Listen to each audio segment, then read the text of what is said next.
Clark attacking the basket and gets the bounce. Clark giving him good minutes off the bench. He's got 5 points. Yao in the splitter, can't score. A great play by Clark to tip it in. First field goal in 3 minutes and 40 seconds, but Earl Clark comes back and nails a 3.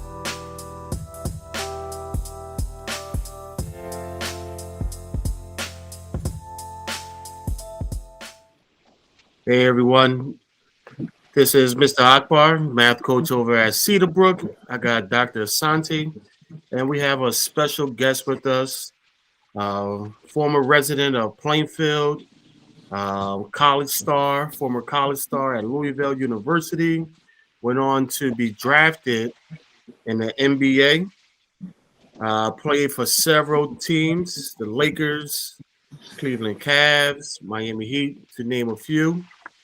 It is the one and only Earl Clark. Hey, what's up, guys? Earl, Earl and I go back many years, and Earl, I just want you to, talk to everyone, let them know a little bit about you and your upbringing and background here in Plainfield. Hey, what's up, guys? When I was in second grade, from Newark, it was a great experience. I went to Evergreen. It was a great environment. We played fun. I had a lot of great teachers, that inspired me.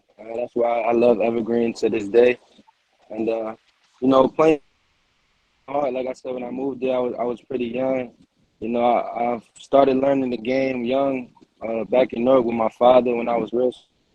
I was still, building when I got to Plainfield, so I got a lot of help just to not only just basketball, but just becoming the man I am. So it's great for me, and also great for just becoming the man that I am today. All right, perfect. So as you know, it is March, and during this time of year is the basketball tradition of March Madness, where teams compete in a tournament. We at Cedarbrook is doing something very similar, but I know you had a lot of experience with March Madness. Can you tell us a little bit about that experience? Yeah. Oh man, March Madness is some of the funnest ball I ever played. You go in the gym, there's so many thousand people there. They got different shirts on, different jerseys, so you don't know, who's there for which team. It's like scattered. They got when you get on the bus, it's the police. They extorting you to the gym like you rock. It's big time. A lot of, greatest players played there, from guys like Magic Johnson and Larry Bird. And, you see the pictures. It's just a great environment, and it's very competitive. If you don't bring your game, the best team can lose. That's what's so special about the come prepared. And, my team, Louisville, we was pretty successful in the tournament. I went to the Elite 8 twice. Today that I never made it to a Final Four championship. I feel like my junior year, 2009, I feel like we had the best team in the country. We was the number, which was the best league in basketball that year. We won the regular season and the tournament. So we definitely was qualified. We just wasn't prepared. So, that sucks. But the tournament, it's a great event, and it was a lot of fun. Excellent. So, like you say, you went to the Elite 8. Who's some college players that you remember playing against? Gave you some tough matchups. I played in the tournament. I played against a lot of great players. Big East tournament, I played the best player against probably Sam Young from Pittsburgh. He was a forward. He had like a funny pump fake to get you in the air all the time, get you in trouble. Patino said if we jump for his pump fake again, he's going to start fining us $100. So he was pretty good. Green, Michigan State, Elite Eight. He was pretty tough, good defender. I was tearing him up, I ain't gonna lie. But he's pretty good, you know what I'm saying? He's in a good situation. But I played against Tyler Hansbrough, Wayne Ellington, Ty Lawson, Gary. You know what I'm saying? So it was some good matchups against them, North Carolina. We played at Arizona, Jordan Hill. He was tough. They had a nice point guard. So, yeah, it was some battles, man. Love it, love it. You also got to play with some Jersey people, right? Jersey in college, Yes, in college. I played against Deshaun Killer, West Virginia. Used to get 40 pieces. He was nice. I don't see how Rutgers ain't grab him. But Deshaun that game. I mean, he had a lot of knee injuries. I think that kind of studied his growth a little bit, but he was tough. You also played with Carter, right? Your boy from Scotch Plains, right? The kid from Scotch Plains. Lance? Yeah, it was Lance. Yeah, Lance. You got to play with him, right? Lance Thomas. No, he went to Duke. We in the same class. He went to Duke. We tried to get him to go to Louisville, but he decided to go to Duke. I never played against him, but Lance, he was tough, man. He was a class in Jersey that was in 2006. The class in New Jersey was tough, man. We had some good players, but he would do. Shout out to him. That was dope. I agree. So you wind up being drafted. Can you tell about that experience, who drafted you and what number you got drafted? And then talk a little bit about your NBA life. I was drafted 2009 14 pick from the Phoenix Suns. And it was a good experience for me. It's like NBA life, the lifestyle, as far as Louisville, we was already living NBA lifestyle as far as the working out and the work, stuff like that, because he coached in the NBA. He was a general manager and coach, and he's been around, so he run like an NBA program. But great time. I met some great people there. I played with great players like Mari Stoudemire, Steve Nash. As a young kid coming to the NBA, I had to, overcome with like waiting my turn and not playing, which taught me discipline and not giving up. To go through the same thing in Louisville at my freshman year, and I think that prepared me for my, my turbulence when I first got in the NBA. With not really a young player learning, coming from being a star and always playing, it was kind of tough. But it was a great experience. So it was great. I learned a lot from a lot of good veterans. I think that helped me into today with not just basketball, with just life. And I think what's supposed to happen that way. Honestly. But Phoenix was great overall. So I do have this clip. I know you played on the Lakers. Yeah, you played with the late great Kobe Bryant.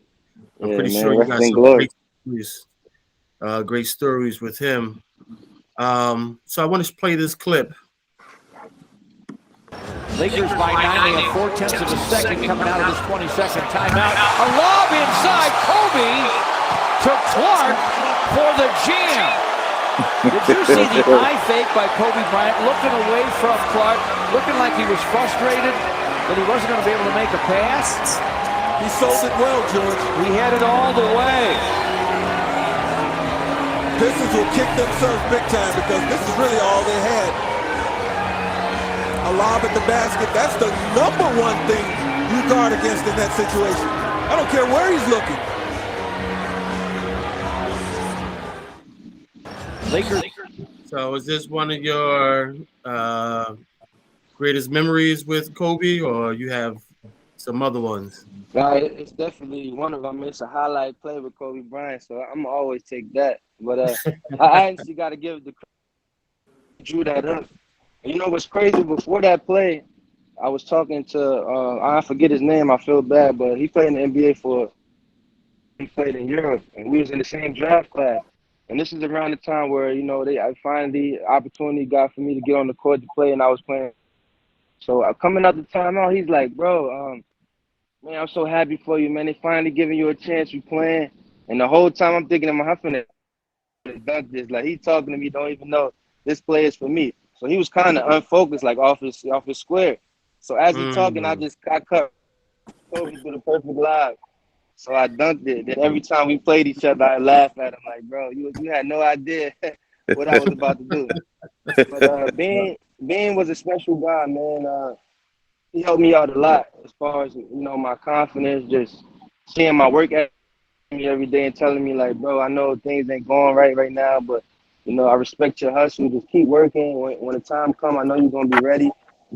And I used to sit right next to him in the plane. You know what I'm saying? He used to pull me over, let me watch film with him, be a part of the team, really helping one of the best players ever, win games and make it to the playoffs and stuff that's important. Looking at me for help to win, it was like it's unbelievable. It was an unbelievable feeling. So it was great. It felt like all my hard work paid off because it wasn't easy. I could have really gave up, those 2-3 years where I was basically getting DMPs and playing here, and I stuck with it and I showed people what I was doing, and that was the greatest feeling, just to be able to show people the hard work, without it just being washed away. Because that happens a lot, you can't really, opportunity don't come for everybody. So I'm just thankful that I was able to show along and that I was working, Excellent. Thank you, man. I know you have a lot of ups and downs, in a career, and you was able to work through it and have a long career. You still playing? Yeah, absolutely. Yeah, I'm still hooping. I've been hooping in Europe. I just came from Korea. I played out there for 2 years. I was in Turkey. So after my 6 years in the NBA, I basically moved over to Europe, started playing out there, which they have some great leagues. It's a sacrifice, but you can take care of your family and it's still basketball. You know what I'm saying? So you gotta think of that. 34 years old, I'm still hooping. So it's like, I thank God. I'm thankful. You know what I'm saying? So yeah, I'm still playing though.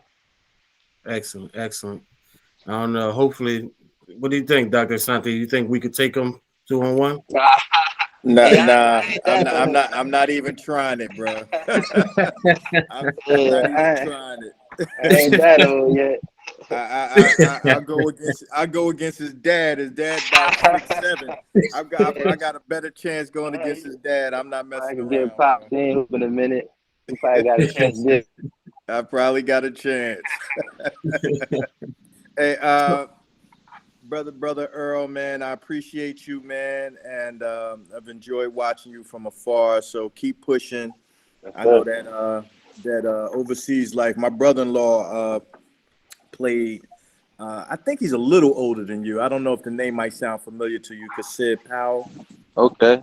Yeah. Yeah, So maybe if I see it. What school did he go? He went to Texas Tech. Okay, yeah. I gotta check him out. Yeah, he's now the coach of the G League Skyforce. What's his name? Cedarbrook Powell. Yeah. Yeah. Yeah. Right. Why was I just there? Yeah. I was just with your brother. Yeah.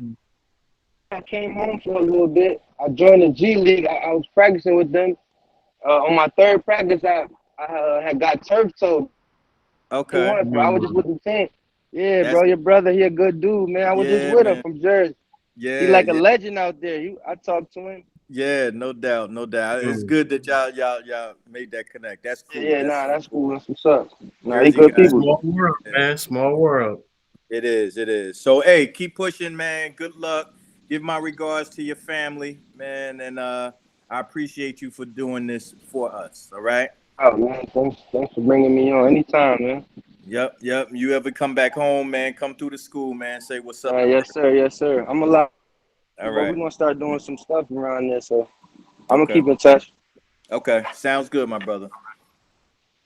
All right, so I know Dr. Asante is getting off, but I do want you to. I know you work with a lot of students, right? So you want to talk about your experience? I know we go back almost 20 years. Yeah. Doing a lot of different things in the schools, and you want to share some experiences as far as that goes? Yeah, I mean, it was great. The first experience as far as coming to a class and and talking was with you and for Ishmael. I remember to this day, you know, it was good for us. We was young kids. I think it was like our first year out of college, maybe. Yep. Yep. You just bringing me there, talking to the kids, you know, it was just a great feeling. I felt like I did something for the community. I did something worth more than just basketball. That's worth more than just kids seeing me, you know, put points on the board, rebounds, and doing something spectacular. And ever since that day, you know, I'm not like a big guy like which I need to start scheduling things. I might just walk past the school and walk guest class and just start talking to kids, you know, asking them, you know, what they want to do in life and just seeing how they doing, talking about basketball if they want to, or just big on just going to like schools or popping up at hospitals on Christmas and just giving away a couple toys, you know, a video game, or I might go to something to bring like a lots of clothes. I do stuff like that, but you know, especially in Plainfield, you know, I think it's been long enough. I built the basketball court in my elementary school in Evergreen a few years ago, and I do some stuff with them. But I want to get more involved now that I'm in Europe is slowing down. I think I owe it to the community and myself. And I love kids, you know, and that's something that I want to get involved with. So, Love you know it, what I'm saying? We man. can look forward to. Definitely. So we got some things that we're gonna put in place and start doing here at Plainfield. You know, Lock I in can't on that. wait to work with you. You know, in our school community. I'm Yes, sure sir. they'd be very excited and happy to have somebody who looked like them, who grew up like them, and you know, had a lot of success. You know, to come back and give back. You Yeah, for know, sure. and make a big impact to our students.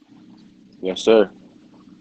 So as you know, the last thing is that we're having this March Madness competition here at Cedarbrook. So Yeah, students from K-8, all the students are competing against other class members. It's kind of like their brackets is the class, yeah. competing against each other with their either iReady or Alex program based on what grade level they're in. So the top three in each of the classrooms will have an opportunity to compete against either our superintendent of schools, Dr. Mitchell, our assistant superintendent of schools, Mr. Williams, our two math coaches, Mrs. Morris, Mrs. Simmons, as well as administrators, the new Plainfield High School coach, as Yes, well sir. as former Plainfield High What's School that? player. That's Mike Gordon. Yep, yep. Yeah, So yeah. So that's we my got boy. it's gonna be, a fun day, a fun experience. Um, you have any words for the students? Yeah, for sure. First thing first, I want to just tell the students how important math is. I know doing the March Madness thing, and you know the teachers making it fun for you guys, and that's cool. But I know there's a lot of young entrepreneurs in that very successful, and I just want you guys to know, in school, math is the number one priority. Because going through life, you're going to math, a lot of things you have to do with business, and also something that I want to tell you guys that's very important is reading and understanding it, and being able to read something and come away with it with something that you read is very important. You take math very serious. I know Akbar is a great teacher, a cool dude. I know him for a long time, but as you're going through your future, think about how you're going to be able to use this to apply to life. Because if not, Mhm. then it's going to be very hard, and you're going to have to. And that's what you don't want to do. So always lock in, especially on math and reading. That's the biggest thing I tell my kids. I tell any students. So just lock in. Good luck. I hope you guys have fun with it. But just continue to learn and grow. And that's all I would say about Perfect words, man. that.